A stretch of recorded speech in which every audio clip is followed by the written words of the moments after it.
Hello दोस्तों, welcome back to the second part of Aarushi Talwar case. And जिन लोगों ने first part नहीं देखा है तो अभी ऊपर आई बटन पर क्लिक करके फर्स्ट पार्ट देख लो और मैं इसका लिंक कमेंट बॉक्स और डिस्क्रिप्शन में भी दे दूंगा। तो अब वहीं से शुरू करते हैं जहां से फर्स्ट पार्ट खत्म किया था। जब पुलिस वाले छत पर पहुंचे तो पुलिस वालों ने देखा कि वहां सूखे खून में एक बॉडी पड़ी हुई थी। इस बॉडी को छत पर पड़े हुए पूरे 2 दिन हो चुके थे और दिल्ली की गर्मी भी थी, तो बॉडी धूप में पड़े पड़े सड़ रही थी और बॉडी सूज भी गई थी और उसे भी सेम आरुषि की तरह ही मारा गया था। इस बॉडी को कंफर्म करने के लिए राजेश और नुपुर को बुलाया गया तो राजेश ने पहचानने से मना कर दिया। बहुत अजीब बात है ये कि जो आदमी तुम्हारे यहाँ इतने दिनों से काम कर रहा है तुम उसे थोड़ा सा फूला देखकर नहीं पहचान पाए। और उसके कुछ देर बाद हेमराज के एक दोस्त ने उसे पहचान लिया कि ये घर का नौकर हेमराज ही है। इसी छत की दीवार पर एक खून से सना हुआ हाथ का निशान लगा हुआ था। ये इस केस का द मोस्ट इम्पोर्टेंट एविडेंस था, लेकिन पुलिस ने इस हाथ को सीरियसली नहीं लिया और इस हैंडप्रिंट की फोटो लेने के अलावा और कुछ भी नहीं किया। ना ही यहाँ से सैंपल लिए गए और ना ही इस हैंडप्रिंट को कहीं भिजवाया गया।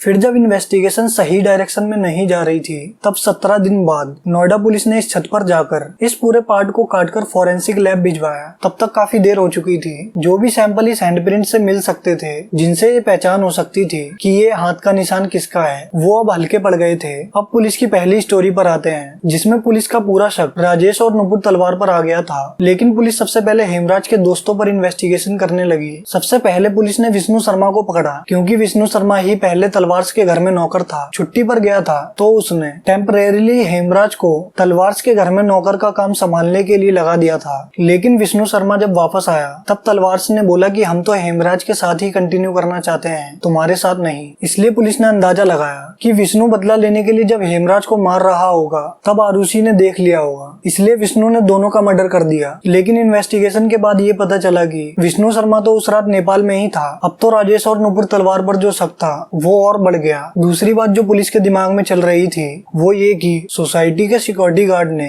100% दावा किया था 15 और 16 मई रात 11 बजे से सुबह 6 बजे के बीच ना तो कोई L32 से बाहर गया और ना ही कोई उस घर के अंदर आया। इन सब बातों के बेसिस पर पुलिस ने 23 मई 2008 को राजेश तलवार को अरेस्ट कर लिया और उस दिन लखनऊ डिवीजन के IG inspector general of police Gurudarshan Singh ने प्रेस कॉन्फ्रेंस में ये कहा कि राजेश तलवार का अपने क्लिनिक में किसी के साथ अफेयर चल रहा था और ये बात आरुषि को पता चल गई थी। इसलिए आरुषि ने हेमराज, जो हमेशा उनका ध्यान रखता था, उसे आरुषि ने ये बात बताई और हेमराज ने भी आरुषि को कंफर्ट करा। दोनों करीब आए और हेमराज और आरुषि के बीच फिजिकल रिलेशनशिप बनने शुरू हुए। इसका मतलब ये था कि एक 14 साल की बच्ची एक 45 साल के आदमी के साथ सो रही थी। इस तरह एक 14 साल की बच्ची का कैरेक्टर असैसिनेशन हो रहा था, जबकि इन्वेस्टिगेशन ही सही से नहीं हुई थी। अब गुरुदर्शन सिंह की स्टोरी पर फिर से आते हैं। वही गुरुदर्शन सिंह जिन्हें 1 महीने तक आरुषि का नाम तक याद नहीं था। 16 तारीख को शारुति तलवार और हेमराज का कत्ल हुआ।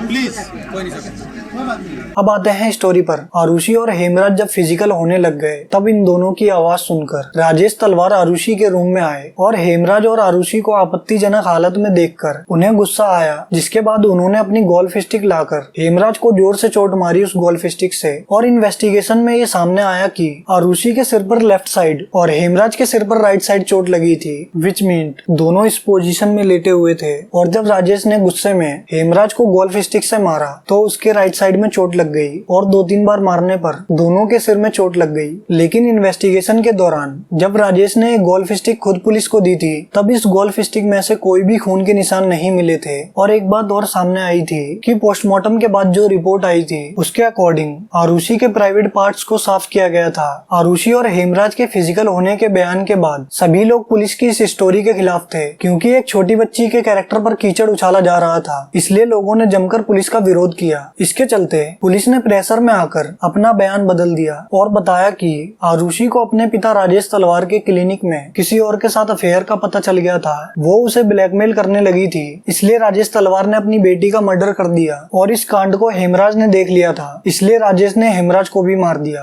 और इस बयान के बाद काफी इन्वेस्टिगेशन हुई और 2 CBI की टीम इन्वॉल्व हुई थी। पहली CBI की टीम ने इन्वेस्टिगेशन के बाद ये क्लेम किया था कि मर्डर कृष्णा ने किया है। कृष्णा भी नेपाल का ही था, नौकर हेमराज का दोस्त था और डॉक्टर राजेश तलवार की क्लिनिक में असिस्टेंट था। आरुषि के मर्डर से 2 दिन पहले कृष्णा से क्लिनिक में कुछ गलती हो गई थी, जिस बात पर राजेश ने कृष्णा को सबके सामने बहुत बुरी तरह डांटा था। इसके बदले में कृष्णा ने ये भी बोला था कि मैं इसका बदला जरूर लूंगा, और ऐसा बोलते हुए उसको सुना था राजेश तलवार के ड्राइवर उमेश शर्मा ने। लेकिन सीबीआई की फर्स्ट टीम की ये थ्योरी भी सही साबित नहीं हुई, क्योंकि कृष्णा के घर वालों ने ये कंफर्म किया था कि कृष्णा तो उस रात घर में उनके साथ ही था। इसके बाद कृष्णा का नार्को टेस्ट हुआ, लेकिन उसके रिजल्ट्स में भी कुछ ऐसा नहीं निकला कि जिससे साबित हो कि मर्डर किसने किया। फिर ये केस दूसरी सीबीआई टीम के पास चला गया और दूसरी सीबीआई की टीम ने इन्वेस्टिगेशन के बाद ये क्लेम किया कि नौकरों का आरुषि और हेमराज के मर्डर से कोई लेना देना नहीं है। जिस तरीके का कट आरुषि और हेमराज के गले पर मिला है, उससे तो यही लगता है कि वो किसी प्रोफेशनल ने सर्जिकल ब्लेड से किया होगा।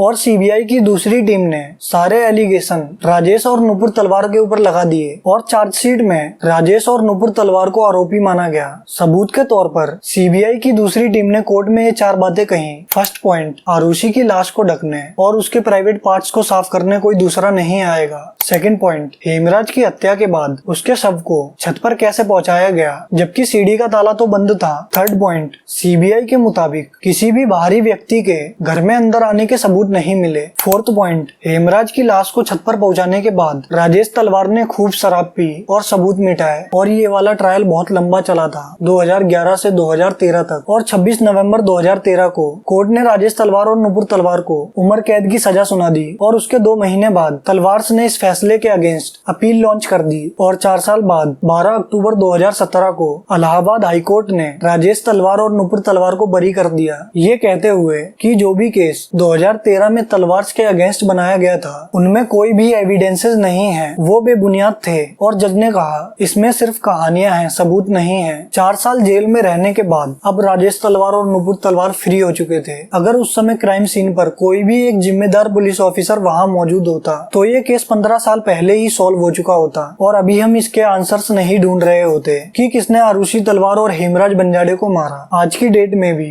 ये केस अनसॉल्व्ड ही है। वैसे आपको क्या लगता है किसने आरुषि तलवार और हेमराज बंजाड़े को मारा होगा? कमेंट्स में बता देना, और वीडियो अच्छी लगी हो तो please like the video and do subscribe the channel. Bye, take care.